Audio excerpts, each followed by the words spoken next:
దోమల యుద్ధంలో భాగంగా చాలా చెరువులలో గతంలో మేము బీఆర్ఎస్ పార్టీ అధికారంలో ఉన్నప్పుడు 5 రకాల 6 రకాలుగా దోమల్ని కంట్రోల్ చేసుకునే చర్యలు చేపట్టే వాళ్ళం. మొదటిది ఆయిల్ బాల్స్ వదిలిపెట్టేవాళ్ళం. ఆయిల్ బాల్స్ తోటి లార్వా అంతా చచ్చిపోతుంది, లార్వా స్ప్రెడ్ కాదు, తద్వారా దోమల నియంత్రణ తగ్గేది. రెండవది మాన్యువల్ భుజానికి ఈపుకు దోమల స్ప్రేయింగ్ డబ్బా మనం కట్టుకొని దాన్ని 15 మీటర్ల దాకా పోతుంది. ఈ 15 మీటర్లు స్ప్రేయింగ్ చేసేవాళ్ళం. స్ప్రే చేస్తే లార్వా డెవలప్ కాకుండా ఉండేది. కానీ మధ్య చెరువు దాకా మందు రీచ్ కాకపోతుంది.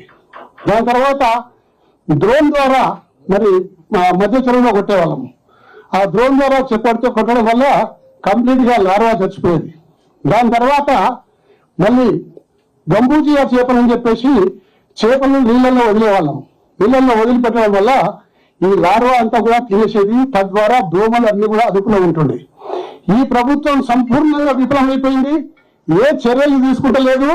దోమల మీద యుద్ధం ప్రకటించాక కూడా ఎటువంటి చర్యలు తీసుకోకుండా ప్రజల్ని గాలికి వదిలేసి ప్రజలు డెంగ్యూ, మలేరియా, చికెన్ గున్యా ఈ అన్ని రోగాలతోటి ఇవాళ ఆసుపత్రుల్లో చేరుతున్నారు. తద్వారా లక్షల రూపాయల ఖర్చులు పేదవానికి మరి మధ్యతరగతి కుటుంబానికి భారం అవుతుంది. కనీసం దోమలైనా అరికట్టమని చెప్పేసి ఈ ప్రభుత్వాన్ని కోరుతా ఉన్నాను. గతంలో చేసినట్టు మీరు కూడా చేయండి. తప్పనిసరిగా దోమలు అరికడితే తగ్గిపోతాయి. తద్వారా ప్రజల యొక్క ఆరోగ్యం బాగుంటుంది. ప్రజలందరూ కూడా సుఖ సంతోషాలతో ఉండదు. దోమలు కూడా అరికట్టలేని ప్రభుత్వం నిజంగా ప్రభుత్వం అవసరమా అని చెప్పేసి ఈ సందర్భంగా నేను ప్రశ్నిస్తున్నా.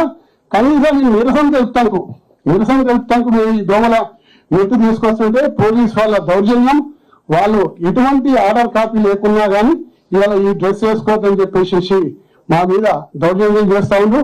అసెంబ్లీ సమావేశాలు అయ్యేటప్పుడు కొన్ని రకాల నిబంధనలు ఉంటాయి సమావేశాలు. అప్పుడు అసెంబ్లీ సమావేశాలు లేనప్పుడు కూడా ఈ నిబంధనలు పెట్టి ప్రజాస్వామ్యాన్ని గొంతు నొక్కే ప్రయత్నం చేస్తున్నాం కూడా ఈ సందర్భంగా మనవి చేసుకుంటూ ఈ యొక్క హైదరాబాద్ లో దోమలను అరికట్టని మహాప్రభు అని చెప్పేసి ఈ సందర్భంగా కోరుతున్నా.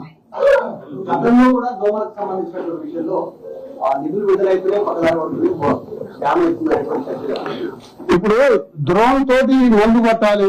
ఆ డ్రోన్ డబ్బులన్నీ కూడా అధికారులంతా కూడా కాజేస్తుంది. ఎక్కడ డ్రోన్ పెట్టి కొడతలేరు. గంబూజియా చేప పిల్లలు చెరువులకు వదిలిపెట్టాలి. ఆ గంబూజియా చేప పిల్లలు చెరువులకు వదిలిపెడతలేరు.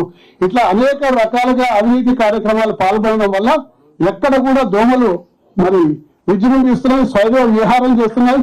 ఈ సెలవులలో హైదరాబాద్ నగరంతో కొన్ని కుటుంబాలు ఈ దోమల బారిన పడలేక 2-3 రోజులకే హైదరాబాద్ వదిలిపెట్టడం వల్ల స్వస్థలాలకు చేరుకున్న సందర్భాలు కూడా చాలా ఉన్నాయి. కాబట్టి ఈ దోమల బారి నుంచి ప్రజల్ని రక్షించమని చెప్పి కోరుతున్నా.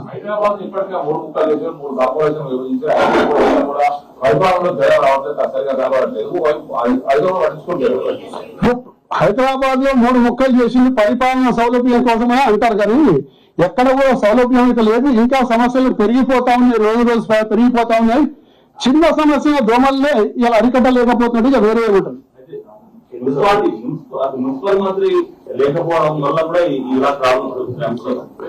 మున్సిపల్ మంత్రి లేకపోవడం అనేది హైదరాబాద్ నగరం జిహెచ్ఎంసీ నిరంతరం ఒక మున్సిపల్ మంత్రిని నిరంతరం పర్యవేక్షిస్తుంటే సమస్యలు అనేక రకాలుగా అదుపులోకి రాకుండా ఉండే పరిస్థితి ఉంటుంది హైదరాబాద్ లో. అటువంటిది మున్సిపల్ మంత్రి లేకపోవడం కూడా ఈ సమస్యలకు మూల కారణం అయిపోయింది. కాబట్టి ప్రభుత్వం ఇంకైనా కళ్ళు తెరిచి మిగతా సమస్యలు పెద్ద కాకుండా చూసుకోవాలని చెప్పి కోరుతున్నా.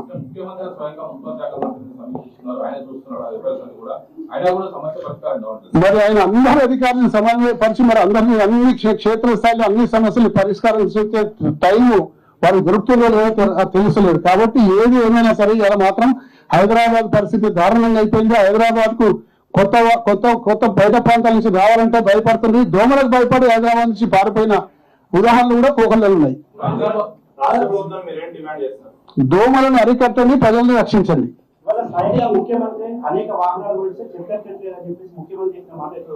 అదే ఇప్పుడు దానికి ఇది ఒక నిదర్శన ఉదాహరణ ఏంటంటే ముఖ్యమంత్రి గారు స్వయంగా చెప్పిందంటే హైదరాబాద్ పరిస్థితి ఎంత దారుణంగా అయిపోయిందో మీకు ఈ సంగతి తెలిసింది. హైదరాబాద్ లో మరి కాంగ్రెస్ పార్టీకి ప్రజాప్రతినిధులు లేరని చెప్పి హైదరాబాద్ నిర్లక్ష్యం చేసి గాలికి వదిలేస్తున్నారు. తద్వారా హైదరాబాద్ సమస్యల్ని 10 రెట్లు రెట్టింపు చేస్తున్నారు.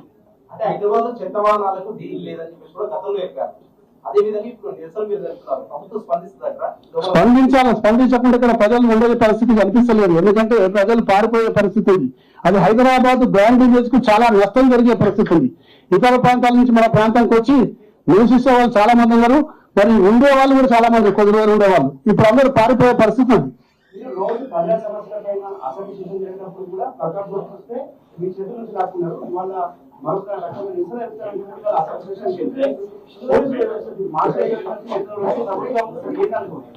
దీన్ని తీవ్రంగా ఖండిస్తున్నాం. ఎందుకంటే పోలీసు వాళ్ళు మనం అసెంబ్లీ సెషన్ నడిచేటప్పుడు కొన్ని నిబంధనలు ఉంటాయి. ప్లకార్డ్స్ పెట్టుకోవడం కానీ కొన్ని నిబంధనలు ఉంటాయి. ఆ నిబంధనలు కూడా హాల్ లోపలికి పోదు, గేట్ దాకా రావచ్చు, మెయిన్ గేట్ దాకా రావచ్చు. ఇప్పుడు ఎటువంటి నిబంధనలు ఉన్నాయి. కానీ పోలీసు వాళ్ళు జులుం తోటి ఇవాళ నిజంగా కూడా ఆపి దోమల మిషన్ కూడా తెచ్చినాం, ప్రభుత్వానికి చూపెడతామని చెప్పేసి. ప్రభుత్వం నుంచి మేము కోరుతుంది ఏంటంటే ప్రతి డివిజన్ కి 10 దోమల మిషన్లు ఇవ్వాలి, దోమల ఫాగింగ్ మిషన్స్ ఇవ్వాలి. తద్వారా దోమలు కంట్రోల్ అవుతాయి. ప్రతి చెరువులో గంబూజా చేపలు వదిలిపెట్టాలి, ప్రతి చెరువులో ఆయిల్ బాల్స్ వదిలిపెట్టాలి, ప్రతి చెరువుని గుర్రం లెక్క సాఫ్ చేసేసి డ్రోన్ ద్వారా మెడిసిన్ కొట్టాలి. తద్వారా దోమలు కంట్రోల్ అవుతాయి. ఈ ప్రజల యొక్క ప్రాణాలు కూడా సురక్షితంగా ఉంటాయని చెప్పేసి సందర్భంగా ప్రభుత్వాన్ని కోరుతున్నాం.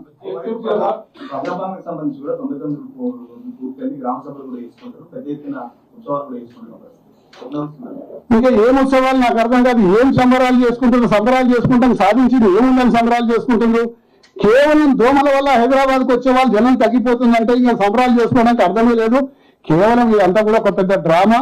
ఇకనైనా ఈ డ్రామా ఆపి పరిపాలన మీద దృష్టి కేంద్రీకరించామని కోరుతున్నాం.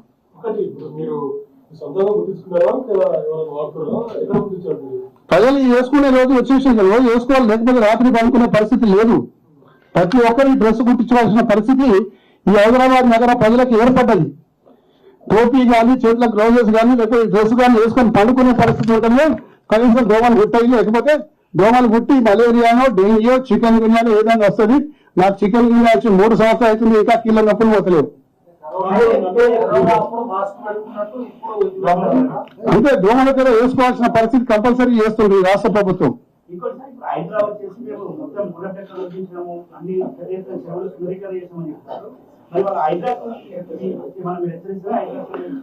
మేము ఎంతబడి అయితే మొన్న మా దగ్గర గుర్రపు డెక్క తొలగించే ప్రక్రియ మొన్న స్టార్ట్ చేశాం. నాగోల్ చెరువులో కానీ, కుమ్మరకుంటలో కానీ మొన్న స్టార్ట్ చేశాం. ఇప్పటికల్లా ఎప్పుడో సాఫ్ చేసేసి పలుమార్లు ఆయిల్ బాల్స్, పలుమార్లు డ్రోన్ తోటి స్ప్రేయింగ్, పలుమార్లు మాన్యువల్ స్ప్రేయింగ్, పలుమార్లు 1-2 సార్లు గంబూజియా చేపలు వదిలిపెట్టాల్సి ఉండే. ఇప్పుడు బాగా పెరిగిపోయినాయి. వీటిని కంట్రోల్ చేయాలంటే ఇప్పుడు సాధ్యం కాదు. వాటి లార్వా స్టేజ్లో దాదాపు 70% చంపేస్తే అప్పుడు దోమలు అదుపులో ఉంటాయి, నియంత్రణలో ఉంటాయి. 70% అప్పుడే చంపేశాలి ఈ 5 చర్యల ద్వారా. ఒకటి చర్య, మొదటిది మాన్యువల్ స్ప్రేయింగ్, రెండవది డ్రోన్ స్ప్రేయింగ్, మూడవది గంబూజియా చేపలు, మూడవది ఈ దాదాపు మరి గుర్రపు డెక్క సాఫ్ చేయడం, నాలుగవది. ఈ 4 చర్యలు తీసుకుంటే 70% అదుపులో ఉంటాయి. 25% అంటే దోమలు ఎక్కడ కూడా మనం 25% మీవా ఉంటాయి కాబట్టి ప్రాబ్లం ఉండదు. కానీ ఇప్పుడు 100% ఉంది. మా ప్రాంతంలో కానివ్వండి, ఉప్పల్ ప్రాంతంలో కానివ్వండి, అలా మీకు మన అంబర్పేట్ ప్రాంతంలో కానివ్వండి, మల్కాజ్గిరి, మరి కుత్బుల్లాపూర్, కూకట్పల్లి అన్ని ప్రాంతాలలో మాస్క్ పెట్టుకొని మాట్లాడాల్సిన పరిస్థితి ఏర్పడ్డది.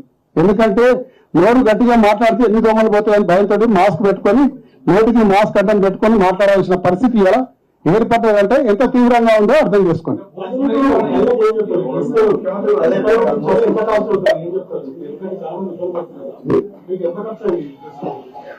మీరందరూ ఆన్లైన్ లో ఆర్డర్ చేస్తే ఇవన్నీ గుర్తిపించి పంపిస్తా. పత్రికా విలేకరులు కూడా, ఎందుకంటే మీరు ఎక్కడ పడితే అక్కడ కూర్చుంటారు, ఎక్కడ పడితే అక్కడ కవర్ చేయాల్సి వస్తుంది. వివిధ రాజకీయ నాయకుల ప్రెస్ కాన్ఫరెన్స్ కవర్ చేయాల్సి వస్తుంది. కాబట్టి ఇక్కడ ఉన్నాయి ప్రస్తుతానికి అయితే మీకు టెంపరీ ఒక ఇద్దరికి ఇస్తా, 2-3. దాని తర్వాత మిగతా సైజులు చెప్తే కుట్టిపించి పంపిస్తా. థ్యాంక్ యూ, ధన్యవాదాలు.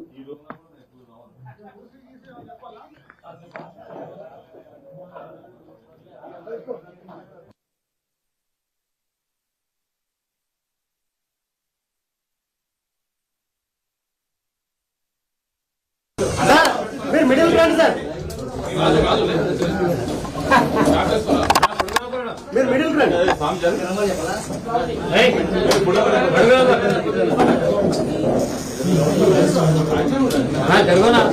పైన ఉండండి సార్, పైన